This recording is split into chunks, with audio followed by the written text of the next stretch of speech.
Sabe quando a gente ouve umas palavras, um discurso, e aquilo parece, sei lá, capturar a imaginação de um país inteiro? Tem umas frases que simplesmente grudam na nossa cabeça e ecoam pela história, moldando até o jeito que a gente pensa. Vamos dar uma olhada em alguns exemplos que são a prova disso. Olha só essa aqui, por exemplo. A famosa frase do discurso de posse do presidente Kennedy. Praticamente todo mundo já ouviu, né?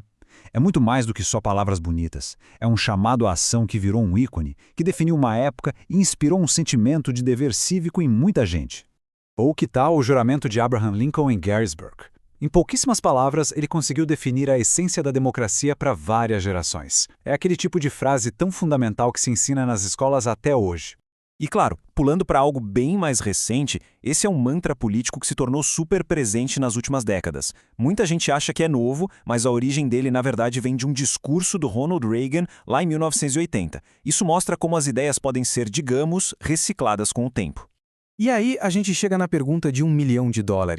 O que é que essas palavras têm de tão especial? O que faz elas serem tão poderosas? Será que tem um jeito de entender por que elas funcionaram tão bem e ficaram na memória de tanta gente? A resposta para essa pergunta não é nenhum mistério, não. Na verdade, ela está num campo de estudo bem antigo, uma disciplina inteira dedicada a entender exatamente isso, a arte da fala persuasiva e do argumento que convence. O nome disso? Retórica, ou rhetoriki, como os gregos antigos chamavam. É basicamente o estudo formal da arte de argumentar. Uma busca que, olha, já dura mais de 2000 anos para decifrar os segredos da comunicação que realmente influencia as pessoas. O mais curioso é ver como a fama da retórica mudou. Hoje em dia, quando alguém fala, isso é só retórica, geralmente quer dizer que é papo furado, um discurso vazio, coisa de político. Mas a real é que a retórica é a habilidade fundamental de construir e também de sacar os argumentos que moldam o nosso dia a dia. E é aqui que está o pulo do gato. Longe de ser algo sem sentido, a retórica tem um efeito muito real no comportamento das pessoas. As palavras, elas nos movem.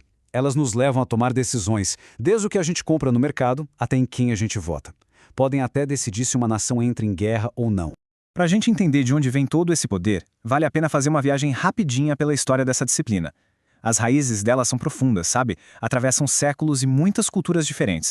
Essa jornada toda começa lá na Grécia Antiga, quando a democracia nasceu e convencer os outros passou a ser uma habilidade essencial. Daí, essa arte viajou e floresceu no mundo islâmico na Idade Média. Depois, bum, teve um renascimento com tudo na Europa e, finalmente, as ideias cruzaram o oceano e ajudaram a botar fogo na Revolução Americana. E olha, quem estudava retórica não era pouca gente, não. A lista é impressionante. Vai desde filósofos como Aristóteles, passando por grandes estudiosos do mundo islâmico, líderes da reforma, estadistas americanos, até autodidatas como Frederick Douglass e o próprio Abraham Lincoln, que usaram essa arte para mudar o rumo da história.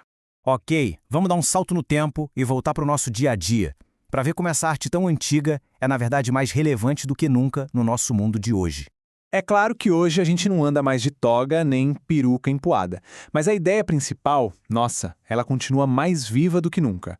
Nessa nossa era de redes sociais, de um bombardeio de mensagens o tempo todo, a habilidade de comunicar bem uma ideia e de interpretar as dos outros é simplesmente crucial. E onde é que a gente esbarra com isso?